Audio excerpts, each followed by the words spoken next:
And welcome back to Thursdays with Charlie. It's episode number 58 on the 1st of July, 2021. 58 episodes already. Well, as you probably have heard, we've returned to the Riverside as of last weekend, the 26th and 27th of June. We're back in Don's Celebrity Theater for 3 of our 5 weekend masses. Please spread that word to anyone who might need to know it, that we're very happy to be there. We're on the Riverside marquees, both in Arizona and in Nevada, so it's proud to see our name up there, and they put it up proudly. Catholic Mass is back. So our weekend schedule, for those who are listening, the 4 p.m. Mass on Saturday night will be in Don's Celebrity Theater in the Riverside Resort. 6 p.m. Mass on Saturday night is at our church. On Sunday morning, we start with 8 a.m. Mass here at the church and 10 a.m. Mass and noon Mass in Don's Celebrity Theater at the Riverside Resort. Catholic Mass is back at the Riverside, and we're really glad to be there, and we're really grateful to the Riverside and the Laughlin family for wanting us back. You've probably also heard that Bishop Thomas has ended the dispensation from the obligation to attend Mass. That has been in effect for a little over a year now, freeing Catholics from the obligation to attend Mass. But now that churches are open at 100% capacity, that reservations are no longer required, Catholics can resume what they've done all along throughout our history, and that is to keep the third commandment to honor the Sabbath day by attending Mass. And so we ask that Catholics who are able to come back to church or back to the Riverside, in our case, for Mass. If you're unable to attend Mass, there's never been a problem. You can exempt yourself from that obligation. If you're able to come and you don't come, that's when there's a problem.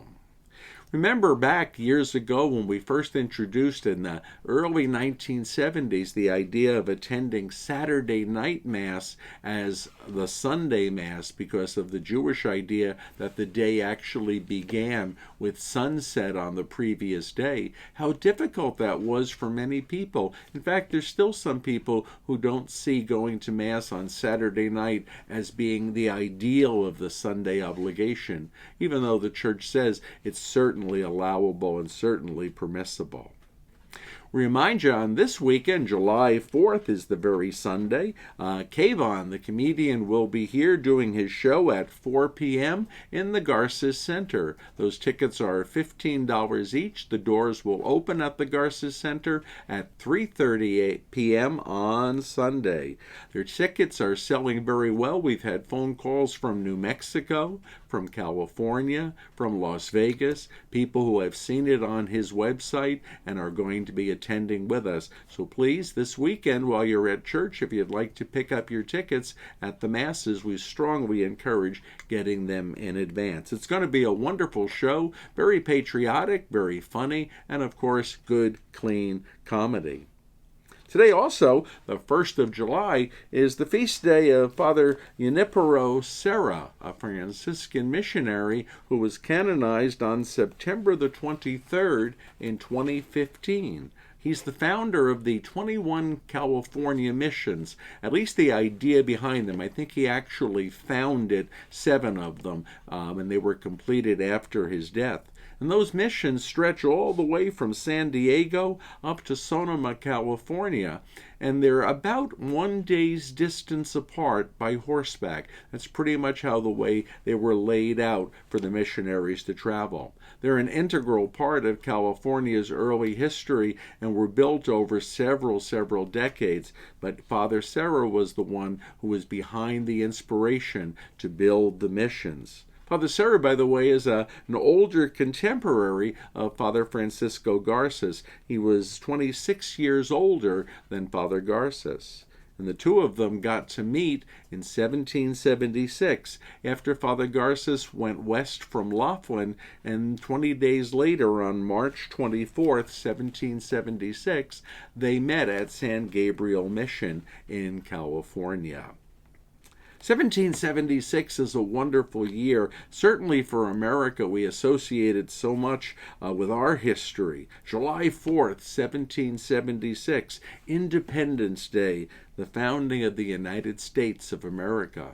So this weekend, this Sunday, we celebrate our 245th birthday as a free and independent nation. Of course, we'll celebrate that at all of the masses, both here at the church and at the riverside.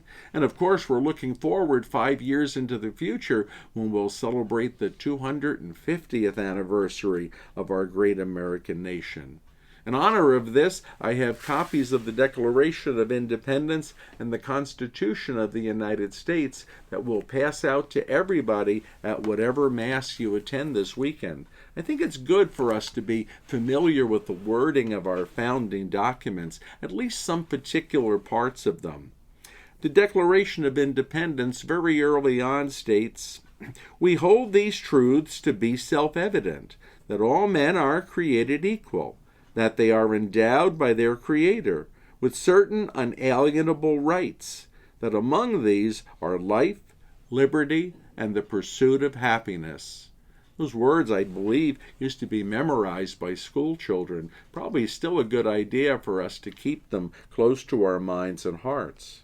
And early on in the Constitution of the United States, we read, "We, the people of the United States, in order to form a more perfect union, establish justice, ensure domestic tranquility, provide for the common defense, promote the general welfare, and secure the blessings of liberty for ourselves and for our posterity, do ordain and establish the Constitution of the United States of America." That was ratified in 1788 and went into effect in 1789. Since then, since 1789, there have been 27 amendments to the Constitution. The first 10 were done in 1791, just about 2 years after the Constitution was established, and these first 10 are known as the Bill of Rights. And out of those first 10, it's perhaps the first 2 that are the most important. This was ratified, Amendment number 1, on December 15th, 1791. "Congress shall make no law respecting an establishment of religion, or prohibiting the free exercise thereof, or abridging the freedom of speech, or of the press, or the right of the people peaceably to assemble and to petition the government for a redress of grievances."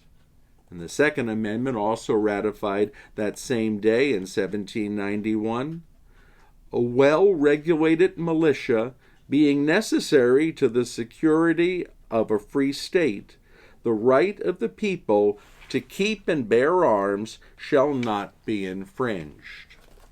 There's actually an article, which I'll mention in a later show, which describes me as the most pro-Second Amendment priest in the United States.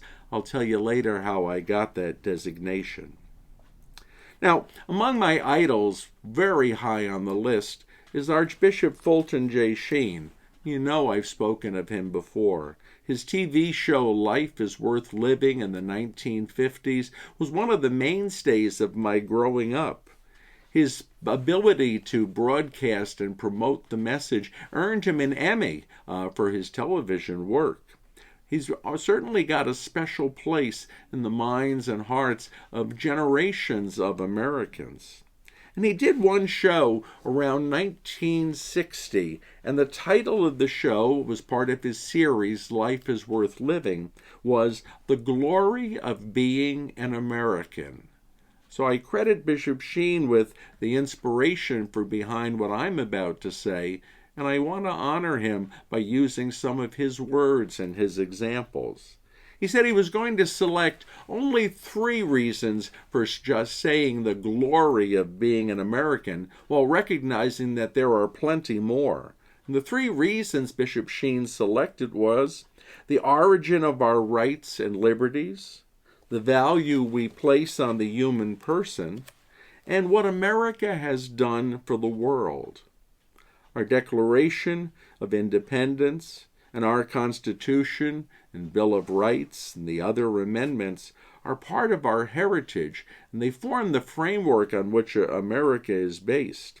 I was actually able to obtain an imitation parchment copy of the Declaration of Independence so that you can get an idea and see what it looked like written out on one page as it was handwritten. Of course, the signature of John Hancock stands out even on the copy there. I'll have some copies of these available at church over the weekend for us to look at. Bishop Sheen was doing this show about 1960, and one of the things he commented on was how patriotism seemed to be in decline in the United States of America. And he used the figures that back in the 1950s, about 60% of all those young Americans, college age but non-college attending, said that patriotism was an important virtue. By 1960, that number had dipped among the non-college attending to 40%. But the drop was even more notable in those who were attending college. Those attending college in the 1950s, the early 1950s, 35% of them felt that patriotism was an important virtue. By 1960, that number had sunk to only 19% of those attending college. Let's look at the reasons Bishop Sheen speaks of the glory of being an American. The first reason, he said, is the source of our rights and our liberties. And if we look at our founding documents, it's not a parliament, it's not a government that gives us our rights. If they did, they could take them away. It's not the majority rule that gives us our rights and liberties. If they did, the majority could take them away. But it says very clearly in our Declaration of Independence that our rights and liberties come from our Creator. Our Creator, our God. The people who wrote the Declaration, who founded our country, recognized a Creator. So perhaps maybe it shouldn't be known so much as the Declaration of Independence as the Declaration of Dependence on God. I remember, and I think I've mentioned this before in some sermons, that I had a teacher back in the seminary, Father Andrew Sokolich. And Father Sokolich used to come to the class every day and in big, huge letters write on the blackboard the word Creator. And then he would walk to the bottom of the blackboard and with his chalk in very small letters write the word Creature. And he did this every day when he came to class. And after a few weeks, I finally couldn't stand it anymore. And I said, Father Sokolich, why do you do that? And he said, what? And I said, why do you write the word Creator in big, bold letters at the top of the blackboard? And then in small letters at the bottom of the blackboard, you write the word Creature. He said, I think it's good for us to be reminded of where we stand. And I think that's good for us to realize. We're creatures. We depend on a Creator. Bishop Sheen, when he was doing the show, had a little bit of humor that he liked to infuse. And if you're familiar with his shows, he throws in these little pieces. And I want to just credit this one to him because I think it's particularly good. A husband comes home from work. He's had a particularly difficult day. And he says to his wife, he said, I don't want to hear any bad news. I only want to hear good news. Don't tell me any bad news, only good news. And the wife says to him, well, we have 5 children. 4 of them didn't break their leg today. I think it's good to have a little sense of humor. Anyway, Bishop Sheen makes a case that piety, our belief in our worship of God, goes hand in hand with patriotism, our support and our love of our country. And I think that's a good thing for us to keep in mind, that piety and patriotism are companion virtues. The second glory of being an American that Bishop Sheen puts forth is the value we place on the human person. Look the way our Constitution begins in the second paragraph of the preamble. We, the people, not the masses, not the government, not some institution, we, the people, establish this government. And who are we, the people? Well, people are persons. People are individuals. We, the people, includes even babies, includes even people who are sick, who are unable to take care of themselves. By the way, that's one of the reasons why abortion and the promotion of abortion is not only a serious sin, but according to our documents, it's actually un-American to treat people like that. Right now, we're living with the most pro-abortion policies in the 245-year history of our nation. Hopefully, our Catholic Church will continue the brave fight against these policies. And the third reason that Bishop Sheen says we have the glory of being an American is what America has done throughout its history for the world. A charity of Americans to all sorts of causes around the world, are fighting for human rights, our defense of freedom in nations around the globe have been exemplary to the world. And then Bishop Sheen uses a beautiful example. He says, America has been so generous to the world that we should regard America as the world's pantry. I don't think I've ever thought of our country as that, but we really are the world's pantry. We give of the storehouse of resources that we have, and that's one of the glories we have of being an American. Now, most of you know that I don't sing well, and I don't punish God for giving me my voice by singing loudly very often. But I do love music and I do love songs, and I thought I would look up and think about some of my favorite patriotic songs in honor of 4th of July. Now, it's no secret that my favorite absolutely is God Bless America, whether it's done by Kate Smith or whether it's done by us in our congregation. That's one of the reasons we sing it so frequently at church. It's a beautiful song. It reminds us of our allegiance to our nation and to our God and our dependence upon our God. Close second after that is the Star-Spangled Banner, which always deserves our respect as a beautiful patriotic song. The Battle Hymn of the Republic is high on my list, and I also like Yankee Doodle Dandy back from the 1940s and Jimmy Cagney in the movie of the same name.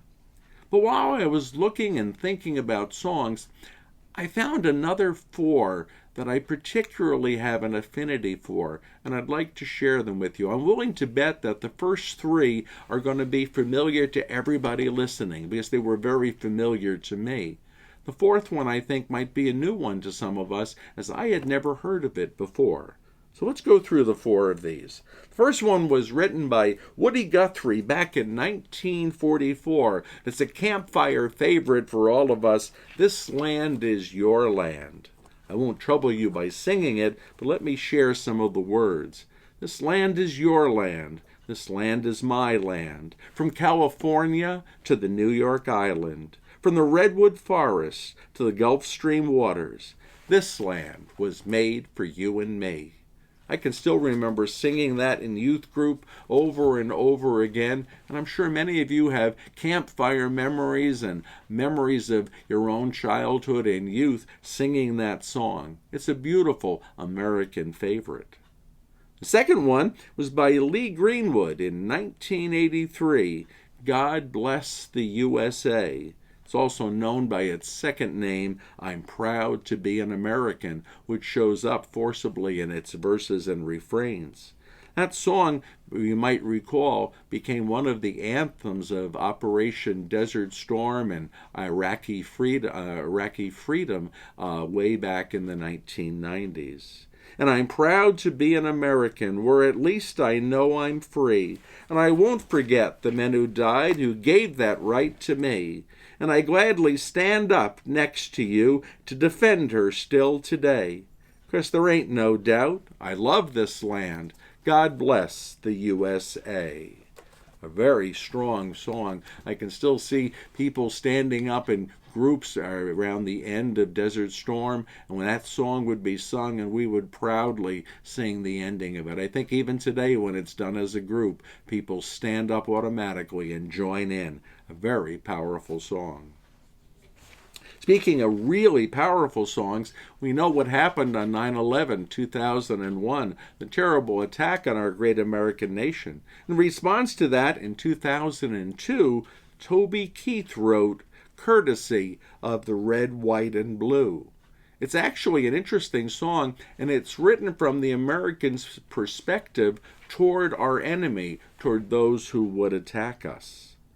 American girls and American guys will always stand up and salute.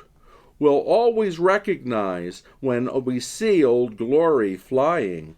There's a lot of men dead, so we can fall to sleep in our bed and lay our head, as we lay down our head. Now, this nation that I love has fallen under attack.